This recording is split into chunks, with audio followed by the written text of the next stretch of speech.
राखी पूर्णिमा special आज आम प्रस्तुत करवा गुलाब जामुन प्रस्तुत करवा पुणी घर बेसिक सामग्री रे झटपट भी बन टेस्टी भी बन। तो चलतु लेट नक रेसिपी प्रस्तुत करवा। तो फुल वीडियो को वाच करूँ। नमस्कार, जय जगन्नाथ झिल्ली कुकिंग को आपण मानक अनेक अनेक स्वागत। तो देखो ये मुझे गोटे गिना अटा नहीं, अटा को आम स्टेनर साहाଯ୍य जाली साहाଯ୍य टिके छाणीदे तार खदरा अंश को बाहर करदे। आ बड़ 2 ରୁ 3 चामच से अमूल एड करवा, अल्प टिके बेकिंग सोडा एड करवा, गोटे चामच से घी एड करवा। ये अटा जगह आपण मैंने मैदा भी नहीं पारे, पनीर भी नहीं पारे, खोआ भी नहीं पारे। जेहेतु आज मुझे सेयार करी घर बेसिक सामग्री केमती बनई पारे। देखिए अटा समस्त घर एभेलेबल थाए। तो आपण मैंने रक्षा बंधन बा राखी पूर्णिमा घरे आपको निश्चय ट्राए करूँ। देखिए समस्ते पसंद करेंगे। तो हाफ गिना मु उषुम क्षीर नहीं, क्षीर को आम अल्प अल्प कर एड कर गोटे आम डो प्रस्तुत करवा। जमी अटा चकुड़ी से भाई प्रोसेस रे गोटे डो प्रस्तुत करेंगे। आपको आम टे कभर कर देकरी 15 ରୁ 20 मिनिट पर्यंत आगो टिके आम रेस्ट पे रखीदबा। एठी गोटे मु पेन नहीं, तो एबे आम से गोटे गिना दबा चीनी एड करवा। तो ये आपण मैंने इच्छा अनुसार चीनी सीरा बनई पारे, कम भी करें, अधिका भी करें। जमती पूरा गुलाब जामुन पूरा डुबिकी रही प्रोसेस रे चीनी सीरा ये बनइबे। तो ये फ्लेवर पर 2टी मु अलैच एड करछि। आपण माने चाहिए गुलाब जल केवड़ा वाटर जहाँ भी पसंद आपण मानकु एठी एड करि परिबे। एबे आमे चीनी सीरा प्रस्तुत करिबा। जेमती देखिबे सीरा आमे हाथ को जेमती टच कले से पूरा रिफाइन ऑयल भलिया लागुथबो, सेही भली हमकु सीरा दरकार। बिल्कुल भी तार बनेबा किछि भी दरकार नहीं। तो एही भली देखंतु चीनी सीरा भली हाथ को लागिला माने गैस पेन को ऑफ कर देबे। आको आमे कवर करके टिके रखिदबा जेमती हमर चीनी सीरा टी गरम रहइबो। तो देखंतु हमर 15 मिनिट भी हेई साची, पूरा डो भी हमर प्रस्तुत होइकि अछि। पूरा स्मूथली डो बनिछि बा अटा चकुटा बनिछि। तो एबे आमे छोट छोट पूरा बॉल्स बनै देबा। आपण माने जेती बड़ साइज रो गुलाब जामुन बनया को चाहिए से अनुसार से अल्प अल्प पोषण नहीं ता गोल बनेबे।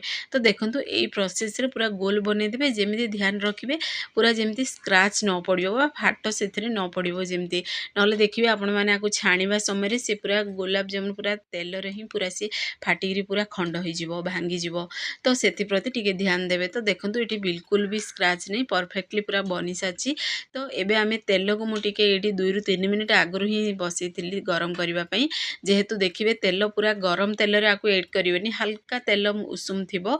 तो देखिबे अल्प टिके सेतरु पोषण ऐड करिवे। अटा जदी बबल्स आसिला तो से जान देबे जे ठी हल्का उषुम अछि। सेही समय रे ही गुलाब जामुन को सेथिरे ऐड करिवे। बॉल्स को ऐड करी ताको टोटल टच करिवेनी। एई भली चामच साहाଯ୍य रे केवल मिक्स करिवे।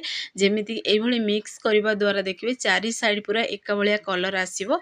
तो गुलाब जामुन रो कलर परफेक्टली आसीबो। तो देखंतु एई प्रोसेस रे पूरा घुमेबे खाली आको मिक्स करिवे। एई भली प्रोसेस रे आको स्लो आंच रे ही बनिबा को देबे। तेल को पूरा एई समय रे भी गैस आंच को पूरा स्लो आंच रखी ही पूरा एई भली सब प्रोसेस बनेबे। तो देखंतु धीरे धीरे पूरा आर कलर भी चेंज हो सारा। ये पूरा टिके फुलिबा को भी लागिला बा टिके बड़ साइज रो भी बनी गलानी। आपण माने देखि जानि परथिबे कलर भी देखंतु परफेक्टली पूरा आसी गलानी। सेम कलर भी आसीची पूरा देखंतु परफेक्टली सब गुलाब जामुन सेम कलर आसी।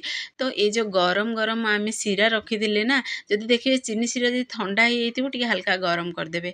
तो से गरम गरम सीरा रे आम एड करदेबा गुलाब जामुन को। ताको चीनी सीरा को सी पूरा एब्जॉर्ब करिया दबा, टाणीवा को दबा, से जेमती पूरा मीठा आमर परफेक्टली लागिबो। तो देखंतु आ गोटे स्टेप भी मुझे एड करछि। तो यही समय मुझे गैस पेन को ऑफ कर देछि। तो देखंतु ऑफ कर देछि तथापि से बबल्स आछि, पूरा गरम अछि तेल।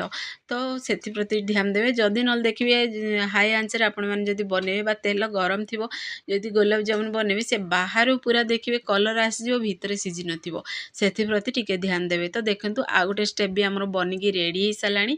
तो एबे आमे चीनी सीरा रे ऐड कर दबा। ऐड करी पूरा आको आमे घंटाडी पर्यंत टिके रेस्ट पई रखी दबा, जेमती से चीनी सीरा को से एब्जॉर्ब करिवो। तो देखंतु घंटाडी परे मु आपण मानकु देखेबी से सब चीनी सीरा को से एब्जॉर्ब कर देछि। आपण माने देखि जानि परथिबे तार पूरा साइज भी टिके बड़ हो साची। बहुत बढ़िया पूरा स्मूथली बनी थिला। तो परफेक्ट बनी गुलाब जामुन। तो फाइनली आमर गुलाब जामुन रेसिपी प्रस्तुत हो साची। आपण मानकु देखंतु पाखरु भी देखौछि गोटे गिना को बाहर कर देछि। तो आपण माने घरे आको निश्चय ट्राई करंतु। आपण माने जहाँ भी ड्राई फ्रूट पसंद ऐड करी खाई परिबे।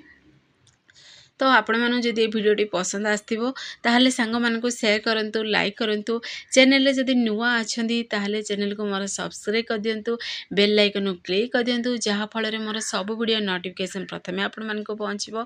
तो देखंतु मु आपण मानकु खंड करबी देखै दउची तो मु एमती इजी इजी वीडियो नै आसीबी आपण माने देखिरी घरे आकु निश्चय ट्राई करंतु। देखंतु पूरा से चीनी सिरा को एब्जॉर्व करछि केते बढ़िया पूरा गुलाब जामुन पूरा बनिछि पूरा पूरी देखिबे मीठा दुकान स्टाइल रे ही बनिछि केही भी आकु देखिकी कहि परिबेन जे ये अटा रे बनिछि। तो आपण माने घरे आकु निश्चय ट्राई करंतु। फेसबुक पेज देखुचंदी ताहले फेसबुक पेज मोर फॉलो करंतु। फाइनली हमर गुलाब जामुन बनि हिछि तो से पसंद रहउछि पुनी एक नया रेसिपी नै आसीबी आपण माने घरे बनांतु केमिति लागिला मत सहित शेयर करंतु। से पसंद रहउछि नमस्कार जय जगन्नाथ।